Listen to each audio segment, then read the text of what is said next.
So మీ పేరు, ఎక్కడి నుంచి వచ్చారు మీరు? నా పేరు పూజిత, చిత్తూరు నుంచి. ఓకే. సో ఈ యూజీ ఇంటర్నేషనల్ ట్రాన్స్ఫర్ ప్రోగ్రామ్ మీరు ఎందుకు చూస్ చేసుకున్నారు? మామూలు రెగ్యులర్ 4 years బీటెక్ కాకుండా 3 years ఇంజనీరింగ్ ఎందుకు చూస్ చేసుకున్నారు?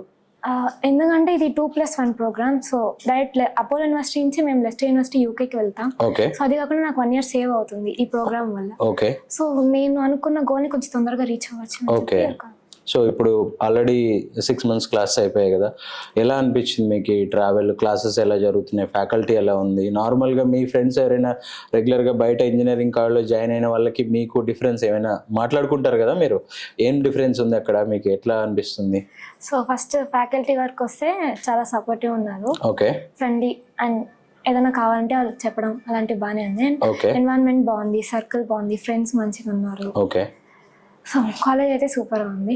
సో బయట కాలేజ్ ఈ కాలేజ్ కంపేర్ చేస్తే బయట కాలేజ్ వాళ్ళు టీచర్స్ చెప్పడం కావచ్చు అది కొంచెం డిఫరెంట్ ఉంది, అసలు అర్థం కావట్లేదు అలా చెప్తున్నారు. ఓకే. కానీ ఇక్కడ మాకు ఆ ప్రాబ్లం మీకు క్లియర్గా అర్థం అవుతుంది. సో మీరు ఫస్ట్ ఇయర్ సెకండ్ ఇయర్ ఇక్కడ చిత్తూరు అపోలో యూనివర్సిటీలో చదువుకొని 3rd year యూనివర్సిటీ ఆఫ్ లెస్టర్కి వెళ్తారు. అది అయిపోయిన తర్వాత అక్కడ మీకు PhD ఉంటుంది. అదే కదా ఈ programme entire process. So you can save time and money. So placements గురించి కదా మెయిన్ అందరూ. మరి మీకు యూకేలో ప్లేస్మెంట్స్ ఎలా ఉంటాయి అని చెప్పారు? అది వాళ్ళు క్లియర్గా అడిగితేమో క్లియర్గా అయితే ఏం చెప్పలేదు, బట్ ఉంటాయి మంచి ఇక్కడతో పోలిస్తే బెటర్ ఆప్షన్స్, బెటర్ ఆపర్చునిటీస్ ఉంటాయి. Okay. Genuine. Okay. Okay, thank you Pujitha, all the best. Thank you sir.